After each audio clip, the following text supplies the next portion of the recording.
Pues voy a hablaros de las ideas principales del libro El maestro del corazón, de Annie Marker. En este escrito la autora empieza haciendo una comparación entre un coche de caballos y las diferentes partes que forman al ser humano.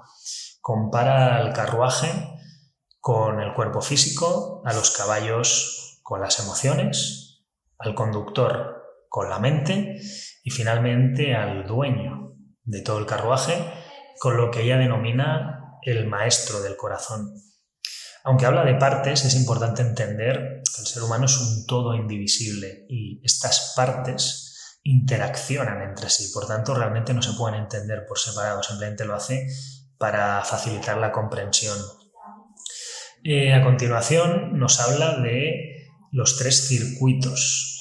Estos circuitos son las maneras que tenemos, las opciones que tenemos de percibir la vida y actuar en consecuencia. La primera es el circuito inferior, situado en el cerebro límbico. Esto es básicamente actuar desde el instinto.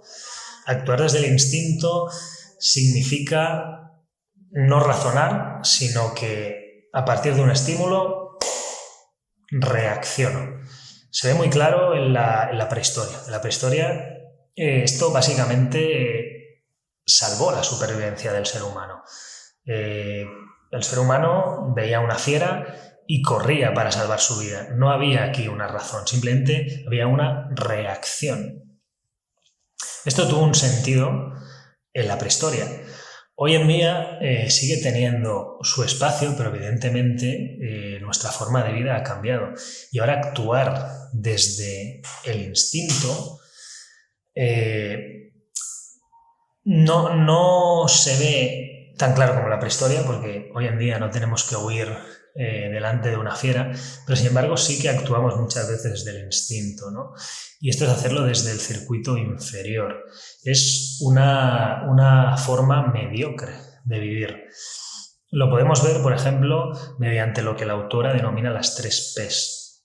Ella habla de pánico, placer y poder. Actuamos desde los instintos, desde el circuito inferior, cuando nos dejamos poseer por el pánico.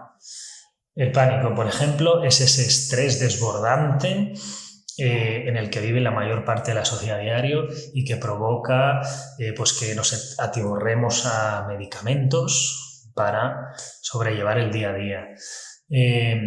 Provoca que busquemos ese placer efímero e irreal en el sexo, por ejemplo, pero no desde el amor, sino en poseer al otro, en ponerme por encima, ese placer en el consumismo de comprar cosas que no necesitamos y que tiene el punto en común en que es algo efímero, que no te llena y que cuando se acaba te deja igual o peor de lo que estabas.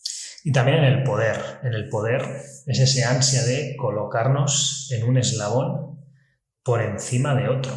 Al final, si os fijáis, todos tienen algo en común, que es que van hacia la separación, no hacia la unión, sino hacia la separación. El segundo circuito es el superior. Esto es básicamente la inteligencia, razonar. Voy a poner un ejemplo del cual habla en el libro, en el cual compara ambos circuitos para que se entienda claramente la diferencia. La autora habla de una ardilla que está en el parque tranquilamente comiendo y se acerca una persona con la intención de darle de comer o curarle una herida que tiene en la pata o simplemente acariciarla y mostrarle su amor. ¿Qué hace la ardilla? La ardilla, tal cual ve que se acerca la persona, se marcha, se va. ¿Desde dónde ha actuado la ardilla? Desde el circuito inferior. No ha pensado, simplemente ante un estímulo ha reaccionado. Bien, el ser humano tenemos la opción de actuar desde la inteligencia. Tenemos la opción de, ante cualquier situación, por ejemplo, escuchar a un perro ladrar, girarnos y no salir corriendo como ha hecho la ardilla, sino ver que el perro está atado por su dueño, simplemente está ladrando quizás porque ha visto otro perro en la acera de enfrente, que no es peligroso y que no hay motivo por el cual echar a correr. Sin embargo, este poder que es la mente, la inteligencia superior, es una herramienta muy útil si está bien utilizada. Porque si está mal utilizada, es peor incluso que vivir en esa feliz ignorancia de la ardilla. ¿Por qué digo feliz ignorancia? Porque la ardilla, es verdad, se ha perdido que ese ser humano le pueda curar sus heridas, o le pueda dar de comer, o le pueda dar su amor, pero cuando ella se ha marchado, sigue comiendo en otra parte del bosque y ya está, lo ha soltado, sigue feliz dentro de su ignorancia. El ser humano tenemos ese poder que puede ser un arma de doble filo, porque podemos ser el ser humano que sale corriendo cuando el perro ladra y actuar también desde el circuito inferior, pero además luego utilizar mal el superior y seguir con el sentimiento de maldecir a los perros, no deberían estar libres, ese dueño era un gilipollas porque no sabe cuidar de su animal, además ahora ha pasado esto y va a pasar esta otra cosa, sentimiento que puede ser de culpabilidad, de culpa o de criticar al otro. Es decir, podemos utilizar la mente para amargarnos y esto es incluso peor que esa ignorancia feliz que hablábamos de la ardilla, ¿no? Y por último está lo que la autora denomina el cerebro del corazón. Esto es básicamente vivir desde el alma. Es complicado entenderlo con palabras, porque es algo que hay que experimentar. No se puede entender desde la razón. Esto es dejarte guiar por lo que tú sientes, sin ponerle mente. Es decir, tú quizás puedes estar en un lugar aparentemente idílico, puedes tener aparentemente todas las comodidades que necesitas y, sin embargo, tú sientes que hay algo que no está bien. ¿Por qué? Porque tú realmente no quieres estar ahí, tú realmente quieres hacer otra cosa, pero desde el punto de vista racional de esta sociedad lo tienes todo. Si tú actúas desde el maestro del corazón, dejarás eso que realmente no te llena, que no te está dando felicidad, que te está haciendo perder el tiempo, e irás hacia lo que realmente quieres. Es vivir desde ahí.